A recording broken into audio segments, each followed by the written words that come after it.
Hello বন্ধুরা, কেমন আছো সবাই? আশা করি সবাই ভালো আছো আর আমরাও অনেক ভালো আছি। তো আগের থেকে অনেকটা শরীরটা এখন ঠিক হয়েছে, যেহেতু অনেক মেডিসিন চলছে। সবাই জানোই কত সি সেকশানে তো কষ্ট তো আছেই। তো যাই হোক, তো আজকে আমার পুজো শোনার কিন্তু ছয় ষষ্ঠী। সবাই বলে আজকের দিনে নাকি স্বয়ং ভগবান এসে ওর ভাগ্য লিখে যাবে, তো তারই ব্যবস্থা চলছে। আর আমার শ্বশুরবাড়ি বাপের বাড়ি তো একই নিয়ম, তাই এই যে সব নিয়ম কারণ মেনে সব কিন্তু করা হচ্ছে। তো ফার্স্টে একটা দেখো, এটা কিন্তু মাটির ঘট, যেরকম আমাদের পিতলের ঘট থাকে বাড়িতে, সেই সব নেই। একটা দোকান থেকে কিনে আনা হয়েছে মাটির ঘট, তার ভিতরে আমের পল্লব দেওয়া হয়েছে, একটা পান আর আস্ত সুপারি দেওয়া হয়েছে। অনেক সময় কিন্তু আমরা সুপারিটা খুলে দিই, তাই না? কিন্তু এখানে এইটাই নিয়ম। আর এখানে কলা পাতা আছে, হলো তোমাদের এক এক করে সব দেখাচ্ছি। তো এই সাইডে দিদি একটা থালা নিয়ে নিয়েছে। তো এই সাইডের থালাটা দেখো, পুরো ধান কিন্তু ভর্তি করে রেখেছে। তারপরে এই সাইডে সিঁদুরের ফোঁটা দিয়ে কটা ধান দিয়ে দিল। তো রাত হয়ে গেছে, তো এখন দুবলোটা আর তোলা হয়নি। তোলা হয়নি বলতে, দিনের বেলায় তো সব কিছু গোছানো ছিল, কিন্তু দুবলোটা তুলতে ভুলে গেছে।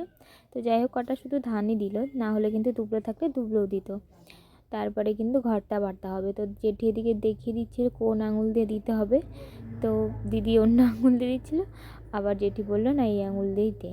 ঠিক আছে, এক একজনের এক একটা যাই হোক নিয়ম থাকে। তো তোমরাই বলো তোমরা কোন আঙুল দিয়ে সিঁদুর দাও ঘটে। তো দিদি মাঝ আঙুল দিয়ে দিচ্ছিল, অনেকে আবার তার পরের আঙুলটা দিয়েও দেয়। তো যাই হোক, তো এদিকে দেওয়া তো হয়েই গেছে। আর এদিকে এই দেখো, ঘটে এখনও জল দেওয়া হয়নি, জলটা দেওয়া হবে। কেন তো আজকে না মনের ভিতরে অনেক ভয় লাগছে। কেন বলো তো? কি হবে না হবে, কারণ আজকে আমার পুজো শোনার যেহেতু ভাগ্য লেখা হবে, তার জন্যই আমার বেশি ভয় লাগছে। তো তোমরা সবাই ওকে আশীর্বাদ করো, ও যেন খুব সুস্থ থাকে, ভালো থাকে, আর ভালো যেন মনের মানুষ হয়। তো একটু ভয়ও লাগছিল। আর আজকে তো সারা রাত আমাকে জেগেই থাকতে হবে, এটাই নিয়ম।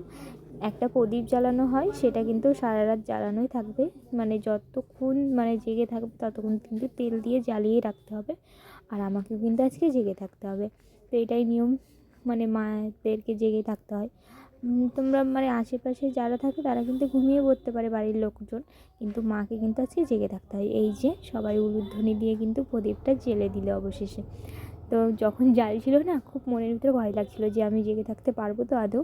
তো যাই হোক, অনেক চেষ্টা করেছি। আর এই দেখো, কলা পাতা ছিল না, ওই কলা পাতাগুলো কিন্তু এখন হরে কৃষ্ণ লেখা হচ্ছে। ওটাও কিন্তু ওই থালার উপরে দেওয়া হবে। সব কিছু দিদি গুছিয়ে নিচ্ছে এক এক করে। তো প্রদীপটা জ্বালিয়ে এই সব লেখালেখি হচ্ছে, যা যা নিয়ম বাদবাকি রয়েছে সেইটুকুই কিন্তু করা হচ্ছে। তো চলো, লেখা হয়ে গেছে প্রায় দিদির। তারপরে কী কী নিয়ম আছে তোমাদের সাথে দেখাচ্ছি। আর তোমরা কিন্তু বলো তোমাদের এরকম কারোর নিয়ম আছে কিনা। আমাদের এই বাড়িতে কিন্তু এরকমই নিয়ম।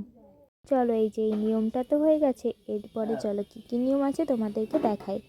তো এখন দিদি কাজল পরাচ্ছে আমার পুজো সোনার কপালে দেওয়ার জন্য, এটাই নিয়ম। তো এইখান থেকে যেটুকু কাজল যেইটুকু হোক না কেন, শুধু একটু ফোঁটা দিলেই হবে। আর এমনি কাজল তো পরানোই আছে, কিন্তু ডাক্তার তো বারণ করেছে, তাই দিইনি এখনও পর্যন্ত। তো এই যে দিলাম, যেহেতু ছয় ষষ্ঠীর পুজোটা হচ্ছে, এটা দিতে হয় নিয়ম। তো এই যে দিদি কিন্তু সব কিছু এক এক করে গুছিয়ে নিয়েছে। এখানে সমস্ত কিছু আছে, এই যে ধান থেকে শুরু করে তার খাতা পেন, তারপরে ওই যে যেগুলো তোমাদেরকে আর কি দেখালাম। তো এই সাইডে একটা ছোট্ট করে আসন পাতা হয়েছে, জল দেওয়া হয়েছে। তো চলো, এই যে নিয়ম। আর তোমাদের কেমন লাগলো ভিডিওটি অবশ্যই কমেন্ট করে জানিও। চলো, আজকের মতন টাটা।